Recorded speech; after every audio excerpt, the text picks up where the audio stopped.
Japan is dying. International media loves to use this phrase. Parks without children, more and more elderly people, schools shutting down. To be fair, they aren't wrong. But what if I told you that Japan actually has the highest birth rate in East Asia? Right now, Japan sits in a weird position in this region. We're the best in the worst. Today, from the perspective of an ordinary 30-year-old Japanese guy, I want to talk about why Japan is the least bad among its neighbors. I'll explain the unique culture and the ironic reality behind it.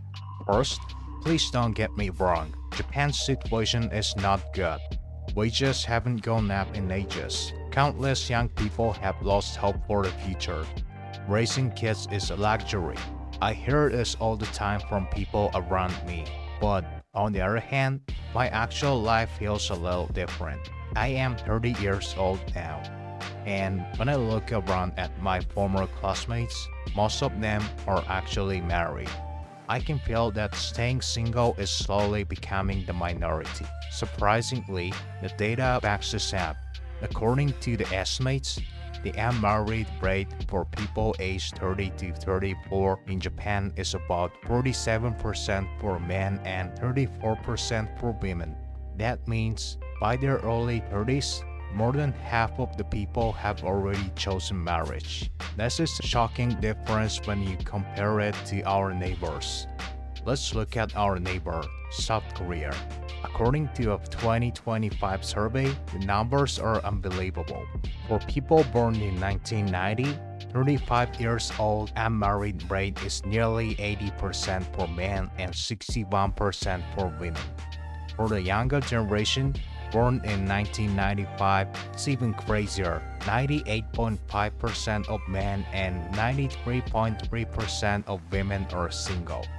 In Japan, being married at 30 is still considered normal. But in Korea, it looks like it's becoming an exception. Why is there such a huge gap? I believe it comes down to Japan's unique social structure and mentality. Reason number one, the intensity of competition. Japan is a stressful society, yes, but compared to hyper-academic and hyper-competitive societies of China and Korea, we might be a bit milder. Entrance exams and job hunting are tough here, but once you enter the workforce, it's not exactly a fight for survival every single day. We also have safety nets. We aren't rich, but this tiny bit of breathing room seems to believe us just enough energy to have a family. The second reason is the concept that is really hard to explain to people overseas. We have a group called mild Yankee.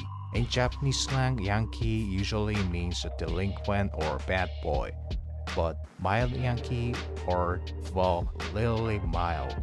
They're just regular people with a bit of a rough edge. They don't dream of moving to big cities like Tokyo. They love their locals, their hometowns. Their greatest joy is hanging out with their local friends. They start working right after high school, get married early, and have kids. They're basically the last defense stopping Japan's population decline. For them, happiness isn't about career success. It's about having a fulfilling life within a 5-kilometer radius. Reason number three is what you might call a bad habit of Japanese society, peer pressure. Usually, this is negative, but ironically, for birth rates, it works as a plus. Japanese people care extremely about being the same as others. We're terrified of falling out of the standard model of life. Even if they don't deeply want to get married, many people think, I'm over 30, everyone else is married, I need to settle down too. So they start dating or get married just because of that. Everyone else is doing it, so I should too. This passive mentality ironically raised many families. Finally, the values of the rural areas.